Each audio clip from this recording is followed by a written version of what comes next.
Okay, let's plunge into a story that starts with a fire, involves millions of dollars, and somehow ends up redefining the very rules of justice in Australia. Welcome to the deep dive. This is a real legal saga, yeah. It's all centered around the Australian National University, or ANU, their insurance broker AON Risk Services, and this massive claim after a major fire back in 2003. And honestly, this is way more dramatic than just some dry insurance dispute. It turned into a pitched battle over whether you could completely change your lawsuit, like mid-trial. And the fight went all the way up, right, to the highest court in the country, the High Court of Australia, and it ended up reshaping how civil cases are actually run. Exactly. So our mission in this deep dive is basically to follow that whole journey. We're going to track this case, AON Risk Services Australia, LTDV, Australian National University, right from the start, the initial dispute through the trial court, the appeals court, and then finally the High Court. And we want to highlight the key players. You've got the university, ANU, you've got AON, the judges, the barristers slugging it out. Yeah, the whole cast. And understand how this fight, which was really about amending court documents, became such a critical, landmark decision. We've got through articles, research, even some of the court transcripts themselves to piece this together for you. Okay, so let's set the scene. The main players, Australian National University ANU and AON Risk Services, their insurance broker at the time. Right, and the trigger. A fire hits ANU properties in 2003. Leads to a pretty significant insurance claim. But the real problem wasn't just, the fire damage. No, the core dispute was about what exactly was covered by ANU's insurance policy. Specifically, properties and their contents listed on these documents they called Schedule C, and also something called the P&I schedule. And a really crucial part of this was the information ANU gave the insurers, these declared values for all the property. Yeah, those are the values the university itself provided. And insurance premiums, risk assessments, they're often based on those declared values. The sources we looked at mentioned a declared value for the whole lot, around $1.393 billion. Yeah. Yeah, with a $1 million deductible per loss. That's the bit ANU had to cover themselves before the insurance payout kicked in for any one incident. Okay, so ANU's first legal move wasn't just against AON, right?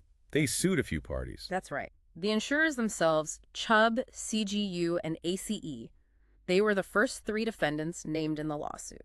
AON, the broker, was listed as the fourth defendant. And what was ANU initially saying AON did wrong in those first court papers, the pleadings? Well, initially, ANU's claim against AON was quite specific. They basically said AON failed to get insurance cover for those P&I scheduled buildings and contents, even though ANU had told them to. So the stakes for AON were massive from the get-go. ANU is claiming something like $75 million from them. Yeah, $75 million. That was the amount ANU figured they were short in what they could recover from the insurers, covering losses they claimed on both the Schedule C list and that P&I list. Okay, but the insurers, they didn't just roll over, did they? What was their defense? No. Definitely not. When they filed their defenses, this was back in April 2005, Chubb and CGU hit back with a really critical point. They alleged ANU had substantially understated the declared value of the property on Schedule C. So they're saying ANU told them the property was worth less than it really was. Exactly. And that's a big deal because under Section 28 of the Insurance Contracts Act, if the insured understates the value, the insurer might be able to reduce their payout proportionally. ACE also raised issues, saying ANU owed them more premium. And all three insurers disputed whether the P&I schedule property was even covered at all under the policy. And this whole issue about declared values, it wasn't exactly a bolt from the blue, was it? Not entirely. The sources show there was evidence that one insurer, Chubb, was already worried about big jumps in declared values and stressing how vital accurate values were way back in April 2003. Before the fire, or just after. Around the time the policy was being renewed or discussed, stressing the importance for premiums and risk assessment. And this wasn't just a minor email thread. That correspondence actually came up later in court.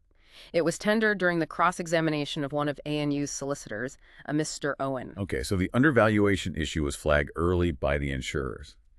Did ANU's initial case against Aon mention valuations at all? It did, yeah, but in a sort of specific way initially. In their pleadings, ANU did allege that AON knew, or at least ought to have known, that the true replacement values hadn't been disclosed by ANU and that the contents hadn't been properly valued. That was in paragraphs 7L and 7R of their statement of claim. Okay. They also pleaded they told AON back in 2002 to insure both Schedule C and PI properties, and that AON knew they needed the same cover again in 2003. So the seeds were there. Undervaluation raised by insurers, P&I coverage disputed, and ANU making specific claims against AO about P&I cover and what AO knew about values. Precisely. And as the case headed towards trial, everyone prepared based on those battle lines. AON's legal team, they were doing a huge amount of work. Based on ANU's original claims? Exactly. One of AON's solicitors, Miss Carr, mentioned in an affidavit just how much effort went in getting documents from other people, meeting with loss adjusters, all focused on defending against the specific allegations ANU had made, especially those bits about the P&I schedule and AON's knowledge. So the stage is set. A 4-week trial is locked in. Yeah. Starts November 13, 2006 in the ACT Supreme Court. AON must have been thinking, right, finally we get this resolved. You'd think so, expecting some finality based on the case ANU had been running for years, but then things took a very sharp turn. Right, this is where the real drama starts. The trial kicks off on November 13th as planned. Yep, but just 2 days later, November 15th, the third day of a scheduled 4-week trial, boom, everything changes. ANU suddenly settles with all 3 insurers. That's it. The sources say Chubb and CGU settled after mediation sessions. ACE settled during that first week, too, but without formal mediation. Just like that, the insurers were out of the picture. Wow. So suddenly it's just ANU versus AON. Yeah. What happened in court then? Well, counsel for ANU stood up and told the judge that because of the settlements, the university was now going to ask for permission, seek leave to make significant amendments to its claim against AON. On day 3 of the trial. On day 3. And they asked for an adjournment, basically hitting pause on the trial that had just started. What reasons did they give for such a massive last-minute change? They said the need came from the settlements themselves, also some recent affidavits and discovery documents from Chubb and CTU that they'd only got just days before the trial started, and also stuff that came up during the mediation talks. They claimed it only became clear then that the whole declared value issue was much more critical than just impacting premiums. It affected the actual payout amount, and that AON should have been responsible for making sure the valuations were accurate. How did AON react to that? They must have been unimpressed. That's putting it mildly. AON's legal team saw it completely differently. They viewed it as a calculated tactical move by ANU. Like abandoning the case they knew AON was ready for and swapping in a totally new one. Exactly, at the very last minute. And AON argued this caused them massive prejudice, not just the wasted legal costs, which were huge. But losing that fixed trial date they'd worked towards for years, the disruption. Absolutely. The loss of the 4-week hearing, the wasted preparation, the uncertainty. They argued it was fundamentally unfair. So the argument about whether to even allow this amendment, that didn't happen right away. No, the actual hearing on the amendment application was scheduled for later, November 27th, 2006. The judge presiding was Justice Gray J. After hearing the arguments, he reserved his decision, took his time thinking about it. A long time, it seems. A very long time. The decision didn't actually come down until October 12, 2007, nearly a year after the hearing. Wow. Okay, let's picture that hearing before Justice Gray J. ANU wants to change everything. AON is furious. Who was arguing for each side? Well, the sources don't name the specific senior counsel for ANU at this particular stage, but they were obviously pushing hard for the amendment based on the court rules. Same for AON's counsel at this hearing, unnamed in the sources we have, but fiercely opposing the change. So what was this new case ANU wanted to run against ANO? How different was it? Radically different. It wasn't just about failing to get P&I cover anymore. The whole scope just exploded. Okay, like what? The main thrust was that AON had allegedly breached a completely different services contract, or duty of care. The new claim was that AON had failed to make sure proper valuations were done to get the true replacement values for ANU's property. So shifting blame for the valuation issue squarely onto the broker. Right. They also added claims that AON knew the values ANU provided weren't the true replacement costs and knew the contents hadn't been valued properly but failed to tell ANU about this. A breach of duty to disclose. Anything else? Oh, yeah. A new claim popped up that AON hadn't advised ANU properly about the effect of that big $1 million deductible, especially for properties worth less than that, where ANU might get nothing back. And the original P&I schedule claim, did that disappear? It was still there, but kind of reframed within this new, much broader case. ANU basically said, look, we recovered nothing for P&I from the insurers in the settlement, and it's all part of AON's wider failure. And then they threw in the kitchen sink. Pretty much. They added brand new claims under the ASIC Act, the Corporate Regulators Law, alleging AON engaged in misleading or deceptive conduct and made misrepresentations.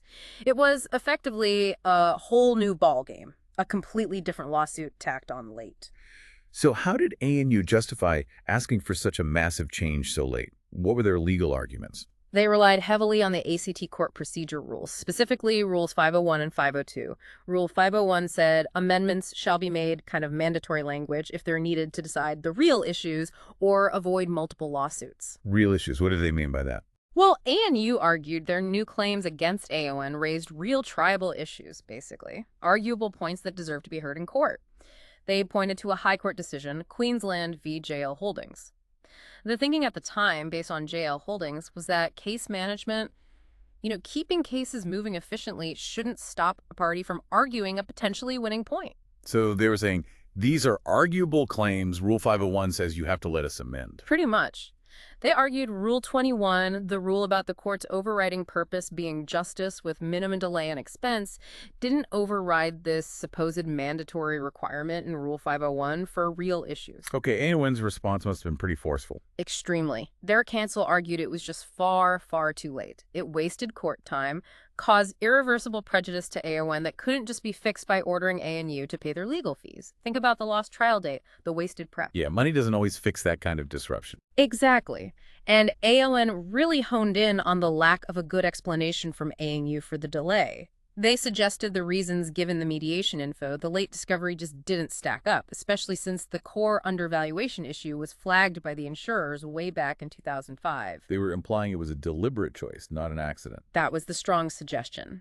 AON argued that Rule 21, the efficiency rule, had to be given serious weight. They pushed back hard on ANU's use of JL Holdings, saying it shouldn't force a court to allow such a late amendment, especially if it looked like tactical maneuvering without a proper justification. Did AON raise any other big legal points? Yes, they raised a really complex one about abusive process. They argued that letting ANU sue AON now for losses related to Schedule C and P&I property, after ANU had already settled with the insurers who were primarily responsible for paying out on those properties, might be an abuse of the court's process. They're trying to have two bites of the same apple? Sort of. Or trying to relitigate issues that were essentially covered by the settlement judgments. They cited famous cases like Henderson v. Henderson and Port of Melbourne Authority v. Anshin, which deal with the idea that you generally have to bring your whole case at once, not split it up. Now, you mentioned a solicitor, Mr. Owen, being cross-examined. Was that important? It was absolutely crucial, and it's highlighted in the High Court transcripts. When ANU's solicitor, Mr. Owen, was questioned under oath about the amendment application, What came out? he actually admitted that a deliberate decision had been made not to include an explanation for the delay in his affidavit supporting the amendment. Really? He admitted they chose not to explain. Yes. And he also conceded he'd understood the basic undervaluation issue from the insurer defenses filed way back in April 2005, long before the mediation in late 2006. But, he claimed, he hadn't really considered using that against AON for the Schedule C property until things came up in the mediation. So, after all that argument and that long wait, what did Justice Gray J decide? In October 2007, he came down with his decision. He granted ANU leave to make the amendments. He let them change their case. Despite the delay and the lack of explanation. Yes. He did accept that the new claims raised real triable issues. They were arguable. And while he described ANU's explanation for the delay as not entirely satisfactory, he seemed to accept the idea that ANU's lawyers hadn't fully grasped AON's potential role until later, maybe through the insurer evidence or mediation. And what about JL Holdings? That seemed critical to his reasoning. Justice Gray J appeared heavily influenced by his understanding of JL Holdings. He felt the fundamental importance of letting parties argue real triable issues basically outweighed the case management concerns in Rule 21, like the delay and expense. So efficiency took a back seat to letting the new claims be heard. That's how it seems. He did acknowledge AON suffered prejudice and ordered ANU to pay AON's costs that were thrown away because of the late amendment and the abandoned trial preparation. But not full costs. No. Crucially, he refused to order indemnity costs. That's the higher level of costs, usually closer to covering the actual legal bill. Standard costs often leave the receiving party significantly out of pocket, so AON won costs, but not enough to cover their actual wasted expenses. And Justice Gray J also rejected AON's abusive process arguments. So ANU got the green light to run their new case, albeit having to pay some costs. AON couldn't have been happy with that. Not at all. They were unhappy with the amendment being allowed and the refusal of indemnity costs, so they appealed. The next stop was the ACT Court of Appeal. Okay, round two. Who heard the appeal? The bench at the ACT Court of Appeal was Chief Justice Higgins, Justice Penfold, and Justice Lander. Again, the specific barristers aren't named in our source excerpts for this stage, but the arguments were essentially a rerun of the battle before Justice Greyjay. AON saying, too late, unfair, no explanation, jail holdings wrong, give us indemnity costs. Exactly. They hit all those points again. The lateness, the prejudice, the lack of explanation suggesting deliberate conduct, the importance of Rule 21 for efficiency, and arguing Justice Greyjay got the jail holdings principle wrong. And they definitely pushed hard for indemnity costs. And ANU defending the judge's decision. Yep. ANU's counsel argued Justice Greyjay had acted within his discretion, that the issues were arguable, and that jail holdings, as understood then, supported allowing the amendments. When did the Court of Appeal decide? Their judgment came down in August 2008, quite a while after the hearing again, and the result was interesting. Mixed. How so? On the costs issue, they were unanimous. They actually agreed with AON. They ruled that the costs related to the amendment should have been awarded on an indemnity basis, given how late it was and the circumstances. So AON won on getting their full wasted costs covered. Okay, a win for AON there. But what about the main point allowing the amendment itself? That's where the court split. The majority Chief Justice Higgins and Justice Penfold dismissed AON's appeal on that point. They essentially agreed with Justice Greyjay. Still influenced by jail holdings. Very much so. They emphasized the importance of letting arguable issues be litigated. Justice Penfold even wrote that while she accepted ANU might have deliberately delayed, refusing the amendment just because they didn't explain their tactics seemed like a punishment, which wasn't the right approach. Chief Justice Higgins agreed with her. But it wasn't unanimous. No. Justice Lander J. dissented. He disagreed strongly with the majority on allowing the amendment. His view was that Justice Greyjay had made a mistake. He felt the evidence pointing to a deliberate strategic shift by ANU, coupled with the failure to give a proper explanation for the delay, meant the amendment should not have been allowed. So AON gets full costs for the mess, but ANU still gets to run the entirely new case against them. AON must have felt they'd won the battle but lost the war. Precisely. And they weren't ready to give up. They decided to take it all the way. They applied for special leave to appeal to the High Court of Australia, the highest court in the land. And they got it. They did. And this is where the fight shifted from just this specific case to becoming a major battle over the fundamental principles of how litigation should be conducted in Australia. The High Court. Who was involved there? This must have been a big deal. Huge deal. It was heard in 2009 before a rare full bench of 7 justices. Chief Justice French, Justice Gummow, Justice Hayne, Justice Hayden, Justice Crennan, Justice Kiefel, and Justice Bell. 7 of the country's top legal minds focused on this procedural fight. And the lawyers? Did AON and ANU stick with the same counsel? No, both sides brought in new top-tier senior counsel for the High Court showdown. Representing AON was Mr. J.T. Gleeson, SC, who was actually now a justice of the High Court himself, leading Mr. N.J. Owens. They were instructed by the law firm Coors Chambers Westgarth. Okay, and for ANU? ANU was represented by Mr. Walker, another prominent senior counsel. The transcript of the High Court hearing really shows the intense back and forth between these barristers and the justices. So what was AON's argument in the High Court? What did Mr. Gleeson focus on? Mr. Gleeson launched a really powerful structured attack on the lower court's decisions. He argued they'd fundamentally misunderstood how to apply the rules about amendments, especially in the modern era of case management. That whole idea that courts need to be efficient, embodied in Rule 21. Did he offer a different approach? He did. He actually outlined what he called 8 principles that should guide a judge when deciding whether to allow a late amendment. These principles really emphasize things like the public interest in using court resources efficiently, the fact that delay causes real, irrecoverable prejudice that costs orders can't always fix. Like stress, faded memories, impact on other cases. Exactly. He stressed the need for parties seeking late changes to be completely upfront and provide convincing explanations for the delay. And what about JL Holdings? That case kept coming up. Gleeson directly attacked the lower court's reliance on it. He argued jail holdings was either outdated or being stretched too far. It did not, he insisted, create some kind of automatic right to amend late just because the new claim might be arguable on paper. He sounded pretty strong about it. He used powerful language. He described the situation allowed by the lower courts as a shocking outcome and talked about a strange alliance between the party seeking delay, ANU, and delay itself. That phrase, strained alliance, was actually picked up by Justice Hayden during the hearing.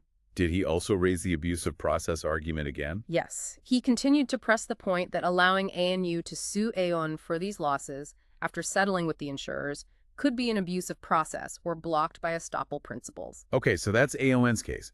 How did Mr. Walker respond for ANU? Mr. Walker defended the decisions below. He argued that the court rules, especially Rule 501, gave judges a very broad power to allow amendments if they raised real issues. And he interpreted real issues pretty broadly, essentially meaning any arguable claim a party wanted to bring forward. What about the prejudice AON claimed? Walker argued that prejudice from delay isn't automatically something that money can't fix. He put the onus on AON to prove specifically how the delay caused harm that a costs order couldn't compensate. He also kind of downplayed the lack of explanation for the delay, suggesting, mistakes happen, strategies evolve during complex cases, especially after mediations. His main point was That the pursuit of justice, letting a party fully argue all its potential claims, should ultimately trump case management efficiency concerns. Don't let procedure get in the way of substance, essentially. And the justices? Were they asking tough questions? Oh, absolutely. The transcript shows they were really grilling both sides. They pushed hard on what real issues actually means, and Rule 501 doesn't mean issues already in dispute or any new arguable point. They dug into the rules themselves. Yes, the interplay between Rule 21, efficiency, Rule 501, mandatory for real issues, and Rule 502, the discretionary power. They questioned how much weight jail holdings should carry anymore, given the increasing focus on efficient case management across Australian courts. And the practical issues. Prejudice. Delay. Very much so. They wanted to know about the nature of prejudice. Can costs truly fix it? How much weight should be given to the fact ANU didn't explain the delay, or even admitted choosing not to? The timing of everything, the settlements, the mediation, the amendment request, was scrutinized. You mentioned Justice Hayden, echoing Gleason's phrase. Yes, Justice Hayden in particular seemed quite concerned during the hearing about the long delays and how the case had been handled initially, at one point repeating that phrase, shocking outcome.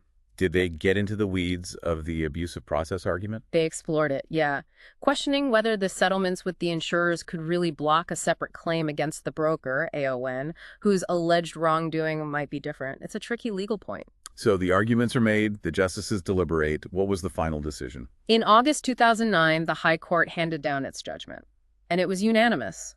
All 7 justices agreed. They allowed AON's appeal. Wow, so they overturned the lower courts. Completely. They overturned the decisions of the ACT Supreme Court and the Court of Appeal majority on the crucial point. ANU was not allowed to make those late amendments. This sounds like a really significant ruling. It absolutely was. It sent ripples through the legal profession because it fundamentally reset the approach to amendments in case management in Australia. It wasn't just about ANU and AON anymore. What were the key findings? Why did they overturn the decisions? Okay, several big points. First, they dealt directly with jail holdings. They effectively said, look, that case should no longer be seen as meaning that case management efficiency, the goals of Rule 21, can just be ignored or downplayed when deciding on amendments. So Rule 21, the efficiency rule, became much more important. Exactly. The High Court made it crystal clear that Rule 21, achieving justice quickly and cheaply, is central. It's mandatory for courts to consider it seriously when using their discretion to allow amendments under rules like 502. And the prejudice argument. Can costs always fix delay? The court explicitly said no. They stated that delay causes an irreparable element of unfair prejudice. Wasted public resources, the strain on the parties, the impact on other cases waiting way. These are real harms that costs alone don't always fix. What about the real issues point ANU relied on? Rule 501. The High Court clarified that too. They said Rule 501's reference to amending for real issues only applies to controversies that already existed between the parties in the original case.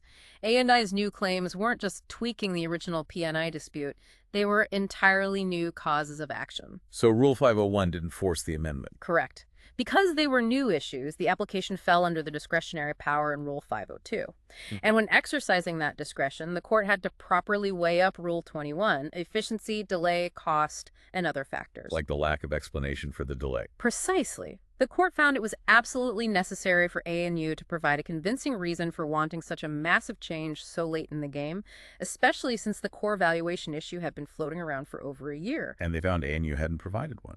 They found ANU had failed to provide a satisfactory explanation. And the evidence, like Mr. Owen's cross-examination testimony, didn't support the idea it was just an innocent oversight. The timing suggested ANU pivoted to blame AON only after settling with the insurers and finding they had a shortfall. So, summing up the High Court's view. They concluded that Justice Greyjay's original decision to allow the amendment was flawed. He'd put too much weight on the new claims being merely arguable, influenced by the now clarified JL holdings, and far too little weight on the mandatory goals of Rule 21, the significant unexplained delay, and the prejudice to AON. Did they rule on the abuse of process argument in the end?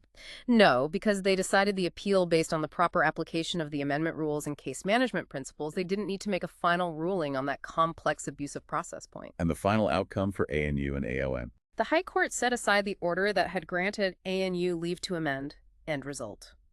ANU was blocked from pursuing that whole new, expanded case against AON based on the late amendment application. They were essentially stuck with the much narrower case they'd originally filed, parts of which might have been impacted by the settlements anyway. What a journey. So looking back at this whole deep dive, tracking this case from afire right up to the High Court, what are the big takeaways for us? Well, it's just a really powerful illustration that the rules of procedure in court, they aren't just boring technicalities, they're absolutely fundamental to making sure the justice system is fair and efficient for everyone. Yeah, it shows this constant balancing act courts have to perform. The rights of one party to bring their case versus the need to keep the whole system running smoothly without endless delays and last-minute changes. And it's such a clear warning, isn't it? If you're involved in litigation, you need to plan, you need to prepare thoroughly, and if you need to make a significant change, especially late in the day, you absolutely must have a clear, candid explanation for why. Right. Like Mr. Gleason argued for AON. The system just can't function properly if there's this strange alliance with delay, as he put it. You need to justify your actions. We started with, a fire and an insurance policy dispute, but by following the procedural steps, listening to the arguments from counsel like Gleason and Walker, understanding the judge's reasoning at each level, we've really uncovered a landmark decision, one that reshaped the rules of engagement for litigation in Australia. So here's something to think about, a final thought based on everything we've discussed. The High Court really came down hard on delay and inefficiency in this case. Does that mean it's actually getting harder now for parties in Australia to correct genuine mistakes in their case, or adapt if new facts emerge? Or is this ruling simply enforcing a more disciplined, predictable, and maybe ultimately fairer process for everyone involved in the court system?